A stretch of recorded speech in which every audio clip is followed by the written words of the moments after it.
Customers Matter is a podcast about customer-centred, omni-channel marketing in an age of digital disruption, mobility, and the Internet of Things. It's hosted by John O'Neill, a management consultant and founding owner of Commotion, an agency specialising in customer experience design and delivery.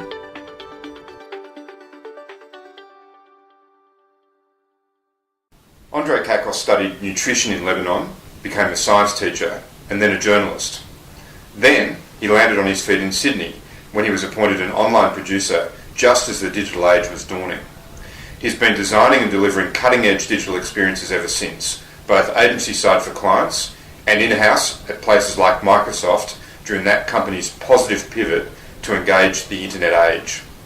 Since 2013, Andre has led Commotion's digital experience team, helping clients meet the challenges of another new era, the age of the customer. Andre, welcome to Customers Matter. Thank you. What was the first digital project that you were involved in, and can you tell us a bit about it? Because for a lot of people listening to this podcast, it might seem inconceivable that there was something happening even 2 decades or more ago. Well, I can't remember. I don't know if I can remember that far. It's been a long time ago, but I'll tell you about what I've done in my first job. And this was working at AOL here in Australia when they first branched out and set up shop here in Australia. This is, remember, the age of the time when the online space where AOL saw it was a walled garden of curated content and sponsored information that led into the whole network of AOL information and content and functionality. It's almost like they'd created an online Westfield. Yeah, and to get the information, you had to go past all the different shops. No ifs or buts. And you had to use them to get onto the internet. You get your CD, plug it in, get it in the mail, plug it in, and hear that modem whiz before you get online. And that's your window to the world. So I joined them back in I'm not going to say the year. It was back in '96, I think. No, sorry, 98. And that's when I started working with them as on the lifestyle channel and creating content, entertainment guides to the city, and even helped be part of a duo that delivered relationship advice to people. So a bit of an agony aunt. Now you mentioned the modem. For a lot of probably listeners, viewers, they would have little understanding of what it was like in the early days of the internet to actually access the internet. So you mentioned you had to use, for AOL, you had to be a subscriber to American Online. Yeah. But what was the modem experience? Can you you kind of touched on it there. Well, for the people that don't know this, you had to have this little device, which now is replaced by the router, but then you had to use your phone line and dial up this screeching sound, more like the fax machine. And it took you about a minute or two before you connected. And then it was a slow connection compared to what we've got today. And probably pretty crude designs compared with what we've got today. Yeah, absolutely. And back then, the way that AOL operated was to confound you with layers and layers of what they called windows. So you popped open a little window, and on top of that another window, and then allowed you to go through this rat warren of information and access to communities where you started to chat to people.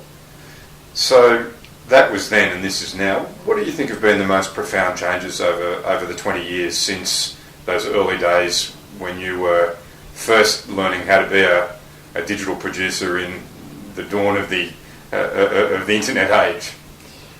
Well, the web just grew exponentially, really, really quickly, and just opened up a whole world of different, not just content, but also a number of different channels. So that opened up and diversified the media a lot. So the whole media diversification is the whole profound change that's happened over those years. And that, I think, led to, so that when you get Facebook or Twitter or and the social media platforms, the democratization of publishing also happened, and this is where everybody had a voice, and everybody had a voice to say publicly, to express opinion, share thoughts, share their lives in a much open space. If I compare that to the time I worked at AOL, of course there were things like, I don't know if anybody remembers this, but IRC chat, You still had that chat capability from the early days of the internet, but that was so private. And within specific groups, and you had forums, and they're still existing, of course, but again, you'd get quite deep into a particular topic, but now Twitter is a whole different world, and so is Instagram and Facebook. So it's interesting, in a way, I guess the early world of the web was also very much about HTTP, a web address, whereas now you're really describing an ecosystem. Absolutely, it's just a lot wider and a lot more options for you to find people that you can join, that help you join a tribe or develop an online identity. And I think that's another part of it, where you're developing an extra and another level of identity that you probably didn't have before. What do you mean by that? Looking at the negative part of it is that you're allowed with the social platforms to have a persona that is probably not the true persona of a representative of who you are. So you can have better abs. Better abs, the whole face bragging, as opposed to Facebooking. Everybody's got an amazing life until you find out somebody's committed suicide. What just happened then? And that is the whole dichotomy between what is the real life and what's your persona online. So when you think about the process of designing digital experiences, what do you think is the difference between the digital experience today and how it was in the early days of the internet, when you're thinking professionally about what you can do and how you can guide the creation of a digital experience now versus then? Well, back then it was a lot simpler, of course. So you build a site, and that's your window to the world, or represents who you are, and you publish the information on it. But now we've got to think of a wider ecosystem of how people find you, on which channel and what platform or advertising, for instance, they can find you on. And because of what I mentioned before about the diversification of the media channels, then a customer or a user can be in multiple different channels in different places, different times. Makes the getting the information out there to people a little bit of a challenge, because you've got to be where they are and try and find out where that space is. So you're really designing around a whole digital journey, not just a kind of individual website. Is that the thrust of it? That's exactly it. So you've got to think about the whole. I think you mentioned the ecosystem, so it's a much wider number of different channels, and then work out what that experience is. If somebody's landed, has known about you or found out about you on Facebook, how did you represent yourself there? And then once they land, if you're driving them to your site, what's that expectation there as well? Obviously, there was, back in the day, no talk of Agile, no talk of stand-ups, no talk of backlogs. The actual mechanics of the way people go about doing things have changed. In some ways, the great platforms and the way they were engineered have changed the way everyone works. Absolutely right, because once the cloud opened up and delivering services online started to happen and started to grow quickly, that's when Agile started to have a bit of traction. I think Agile started back in the 80s, early 80s, when the manifesto for Agile development was put together. But everybody knows about it now because the online cloud services space has matured, and to be able to deliver on a competitive experience online, you have to deliver that in chunks, and you have to deliver it iteratively. You have to always test and learn and do better. And you can only do that if you are going to do it in bite sizes, in small chunks, and be quite quick to market. I guess bandwidth has changed a lot as well. I think in the early days of the web, there was a real debate over how rich a design could be and whether to use Flash, and what's happened in the world of design, what's possible now and what wasn't possible then, and how do you still understand where the constraints lie versus where the opportunity could be for presenting yourself to the world? That's a really good question, because back then when we were publishing video, it was quite all right for people to sit and wait for it to buffer over and over again before you watched a 2-minute video clip. Whereas now that is inconceivably frustrating for anybody, for any kind of video to buffer. I'd worked on a few projects where the whole online experience was built in Flash, and it was quite all right at that point in time to allow for the whole site to load. It takes 2 minutes before the experience is built. I built something like that for Coca-Cola, and that was the norm then, but now that's just impossible, because you've got to think about 3 seconds or less. If a page does not load in 3 seconds, if the experience doesn't load in 3 seconds, the user or the customer gets frustrated. And not just that, they don't have to get frustrated because they know there's somebody like you who offers a very similar service out there and they can get to it. To add to that, of course, you've got to think about how Google Search also penalizes people for having a slow experience. So you're not ranked as well if you've got a very slow site compared to your competitors. And then you're not ranked, you do not exist.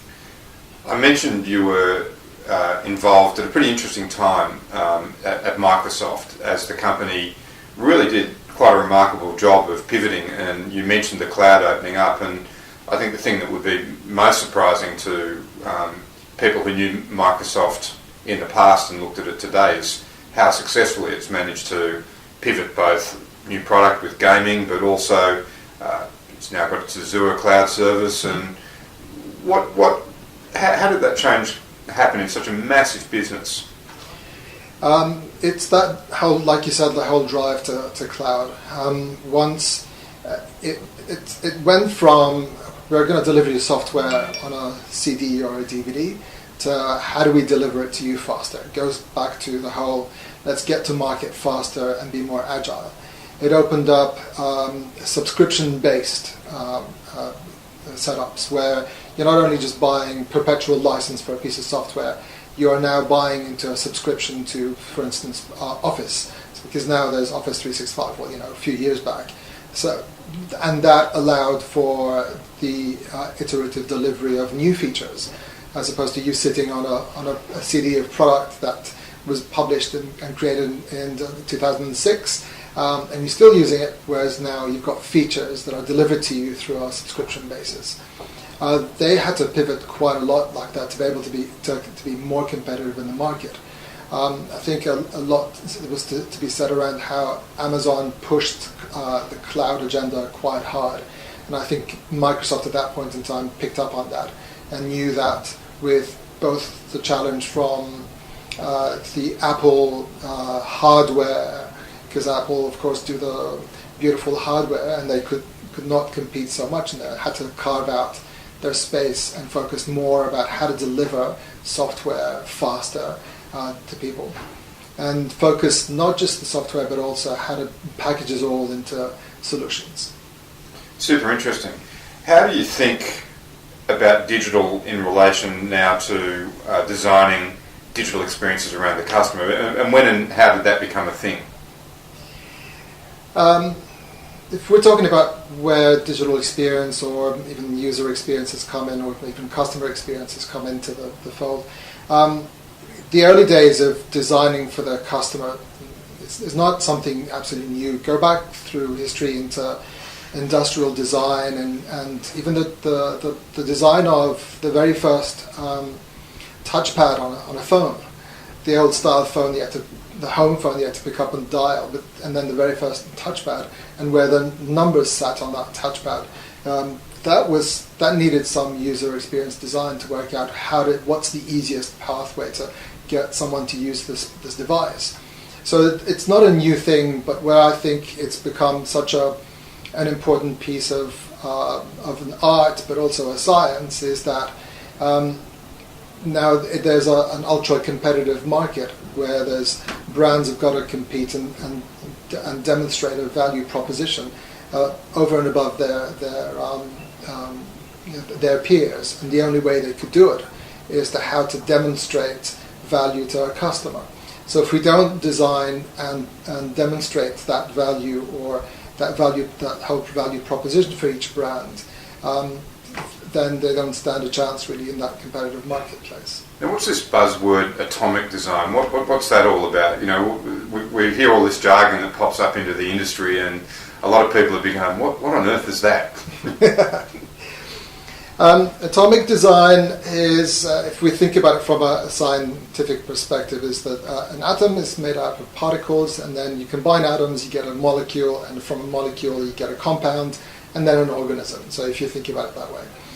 The reason for taking that approach is to help with a number of things, especially around delivering services through the cloud. When you have to design and build services, say, for instance, prime example, Salesforce, complete service built and delivered over the cloud. When they release a new piece of service or an interaction, it has to already fit into an existing schema and its existing designs. They cannot afford to create something new and push it in, because that will throw everybody out and they will never find that feature. To be able to do that properly, you have to have a language, a design language that's thought through really well from the beginning and also evolved over time. So for instance, Google have got their own flat design material language design that they apply to all of their apps and online space. You build it for things like, if a button is really an atom, a button in a form becomes your organism. Your compound, and if you think about the form sitting within a bigger page, you might think of that as the organism, and that's how the metaphor goes. So it's essentially about creating design standards in some respects, absolutely, is that right? Absolutely, yeah. So that once you've got those design standards and you say that these are the online page or interactive elements that you will need, and they are really standard on the web, and you design them to meet your represent your brand the best way. So we've gone to atoms and particles, but then of course if we chop it back up, what about the relationship between digital and the physical world? How do you grapple with that in the work that you do with customers? You're thinking about the digital experience, but what's the relationship between the digital experience and the physical world, and how do you wrestle that one to the ground? I tend to think, that digital is always an enabler of our physical experiences. It's not got to think about that also as it augments also your physical experience.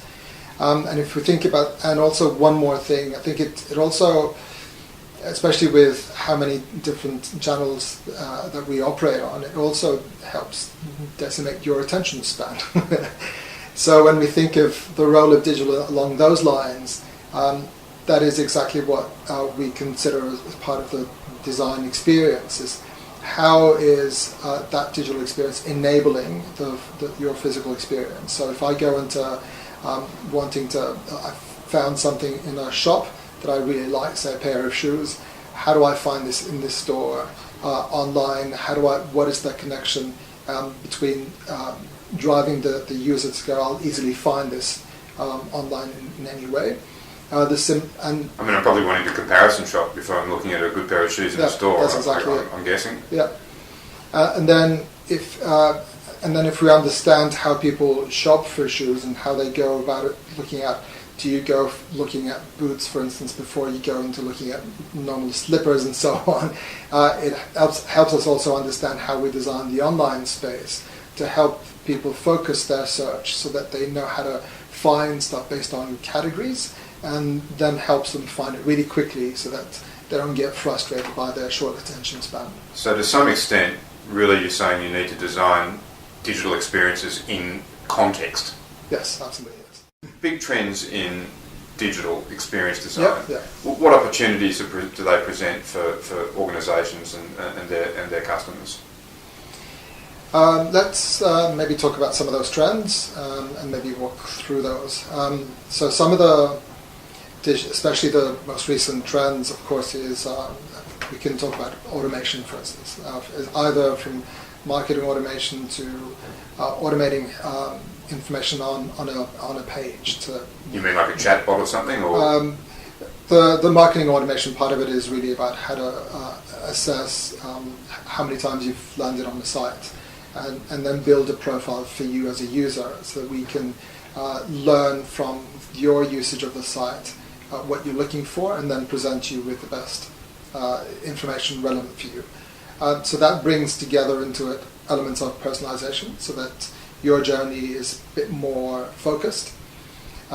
So that, and in a way, the service is coming to you. And the service is coming to you, yeah, absolutely. And there's sort of some triggers that, based on your behaviour, that are anticipating your needs, I guess. Yeah, that's it. Right. Makes your journey a little easier and a little bit more pleasant. Sorry, because it shows that we understand who you are, and we are now suggesting things that meet your needs. From the artificial intelligence is another part. So when I talked about automation and personalization, there's machine learning that's already part of that, because you've got to have a machine learning enabled system to be able to pick up on those behaviors and activities online, to build a profile of the customer, and then deliver on what is estimated to be the relevant information. With artificial intelligence, chatbots are really the base level, entry level experience, and that is really to help with, where currently there's a proliferation of these chatbots on a number of channels. I mean, the way I think about it, tell me if I'm right about this, it's like frequently asked questions on steroids. That's exactly it at this point. It's about automating what is a menial, easily logical set of tasks, or a process that you can support your customer support people with, so that when your customer is coming to you with a question or help me with something, that they're guided along a path of a very logical decision tree before they can find an answer. Think about, for instance, the automated voice recognition response on the phone when you call somebody like Telstra, and you're calling about a problem. They funnel you through a different route based on where you're going. Chatbots can help with that as well. So that's where we are now in terms of the way the digital experience is being designed for tomorrow. Yeah. What do you think what's going to change? What's going to happen? What's going to happen in the near future or something? It's going to go out of control. Like if we're thinking about chatbots at this base level here, but then let's think about things like what Alexa can do. So voice is going to be important? Voice is important, and having a digital assistant that gets to be more and more intelligent, can understand a conversation, pick up on language nuances. They can be your assistant to make your life easier. I think that will open up the world to simplify the menial tasks that you have to perform, and then help you focus on building a bit more of it gives you more time to focus on building your creativity and helping invent some new things. And this is where I think that it's going to be an exciting space there. You touched on before as well the way in which your reality can be augmented. Do you see voice and augmented reality coming together in some way, shape or form in future experiences? Yeah, of course, because if you think about virtual reality, I know at this point in time it's just sitting behind a set of goggles that make you go blind and unaware of your surroundings, and Microsoft and Google have played with multiple different devices that open up the world. But imagine if in a few years' time, when it's no longer about getting you blind and just focused on within a set of heavy goggles, and expanding that to an assistant that can pick up and understand not only your spoken word, but also imagine if they picked up on your body language, your movement, to understand what you're trying to do within that space. But also if that is also portable, and you can go places with that. Imagine what that's going to be like, especially with advertising. I've just suddenly had a vision of myself as a better surfer, aided by a pair of waterproof goggles that are correcting my takeoff.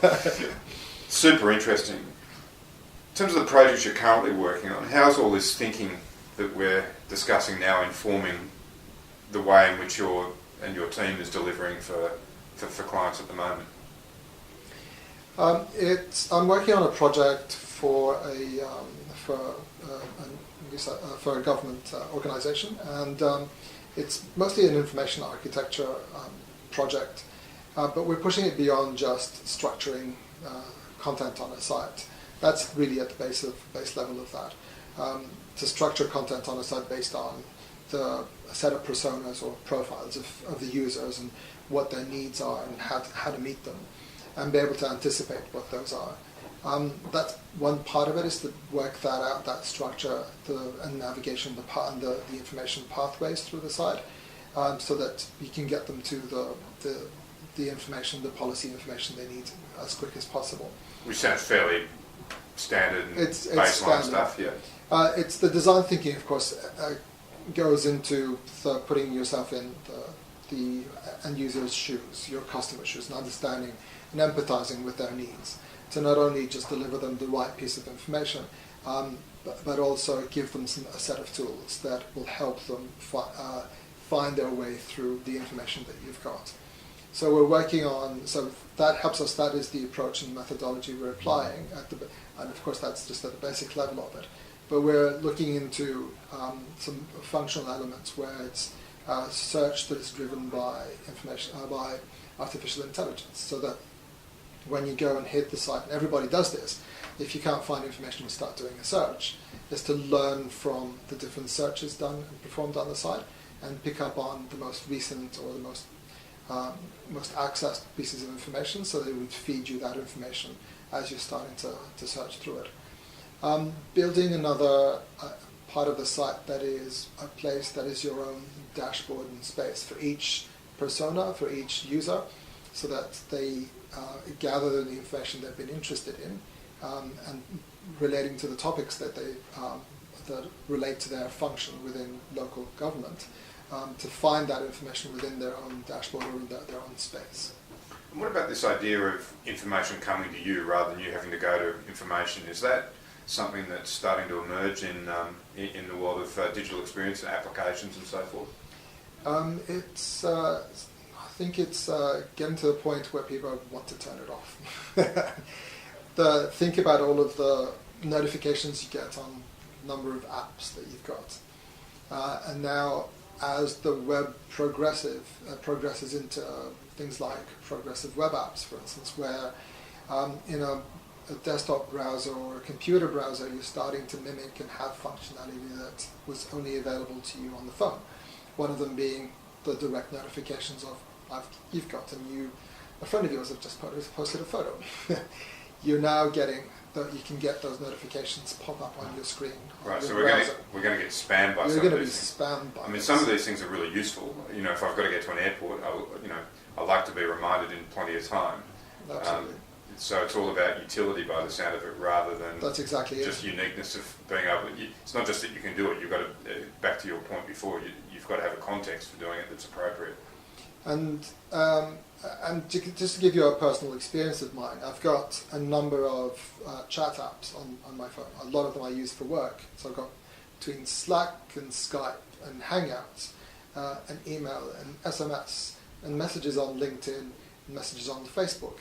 All of these happen. I do receive, things like the work messages on these, and I've got different clients on each one of those, and I'm being pinged all the time from different people on those.